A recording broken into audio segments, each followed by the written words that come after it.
Bobdaves,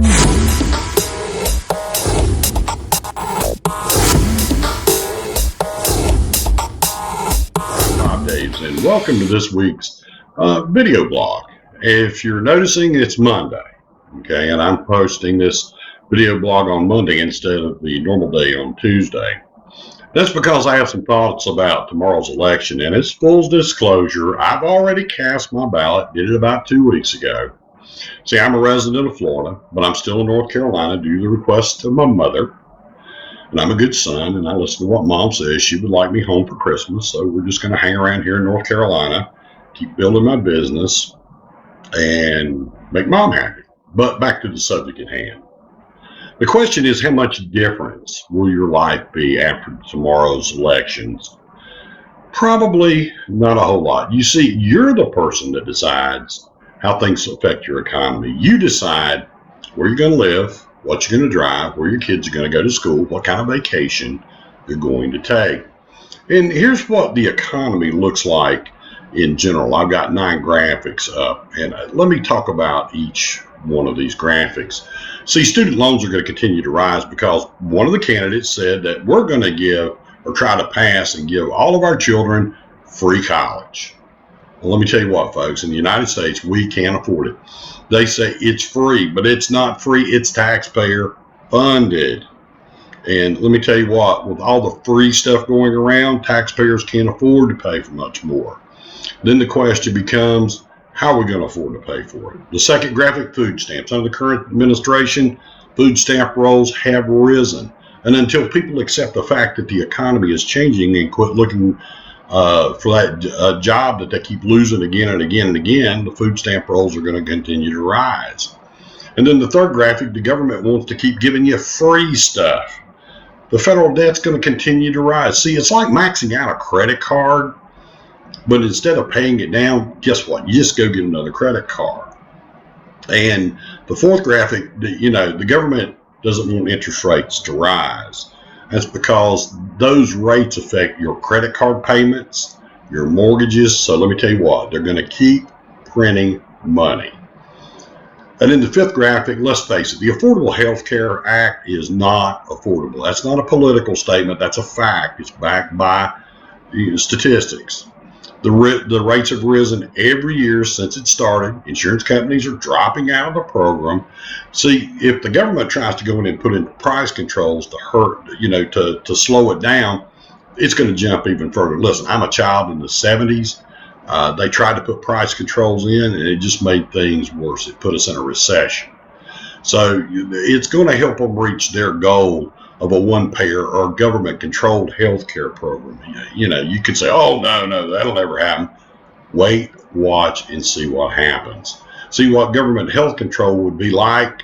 Just kind of go look at the VA system. Go to a local VA hospital. Ask a veteran how the government-controlled health care is working out for them. Let me tell you, as a participant in the VA healthcare system, not so much.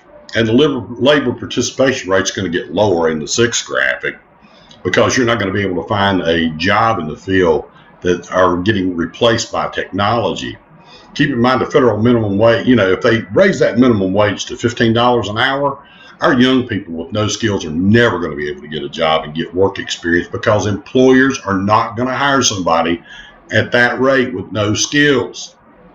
Plus, watch companies employ more and more automation. You're going to see more and more automation in the fast food industry. You'll walk up and you'll go to a kiosk and you'll put in what kind of burger and whether you want fries and what size you want, and you'll swipe your debit card and you'll pay for it. Then somebody will come over and hand you your meal. You'll go into retail stores. More and more retail stores will have more, not less, self-checkouts.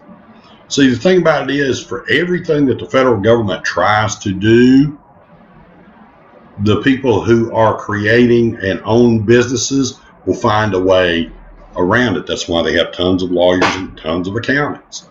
So see, the thing about it is, workers are going to get replaced with more and more machines. And see, in the seventh graphic, with those changes in the economy, more and more trade deals means more and more of your jobs are going to be leaving the country, and you're going to be competing in the true global economy, and you're going to be working for lower wages, which means the general share of the economy of the middle class will go down further. Right now, the middle class makes up about 42% of the economy, or the population, I should say. When I was growing up in the 70s, the middle class was about 70% of the population. And with lower wages, that means median incomes for families are going to go down. The federal poverty level for a family of four right now is $28,410. 51% of Americans make less than $30,000 a year. No longer can families afford to live well on two incomes. Now it's a must have two incomes coming into your house. And that's the 8th graphic. And the 9th, finally, if you want to make some money in this new economy, buy houses. Become a landlord. Rent them out. Because of the lower wages, home ownership, which is the American dream, will become a thing of the past. Now, I'm not a doom and gloom kind of person. I'm a half full glass kind of person. But you've got to understand that our tax laws are written and structured for people that are in business for themselves, not those that work for a paycheck. People that work for a paycheck, guess what? You pay 60% in federal, state, and local taxes. People like myself who work for myself get tax write-offs and other tax breaks because we're self-employed. So what can you do? A new home-based business starts up every 12 seconds. 51% of American households right now have some form of home-based business, either part-time or full-time.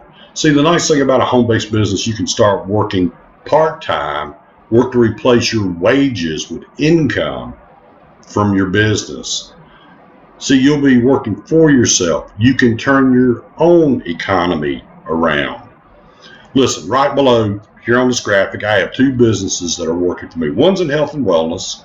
The other was in the travel, is part of my portfolio. Let me tell you what, it's exploding. It is phenomenal how big this thing is growing. See, in my profession, in my businesses, my team is about 80% composed outside of the United States. Why? Because people are not willing to start to do something and give up the paycheck. People overseas are more entrepreneurial. So if you are willing to take a chance and invest in yourself, then we have a large team of mentors in my organization that is willing to help you start a business and help you every step of the way to be successful. See, you're into business for yourself, but not by yourself. Listen, I appreciate you watching this video blog. And the thing about it is, I want you to get out tomorrow. I don't care which party you vote for, but just get out and vote. Exercise the privilege that a lot of people in the military gave up their life for. Until next week, I'm Bob Daves with this week's video blog for Bob Daves and Associates. Have an awesome week, and we'll see you next week.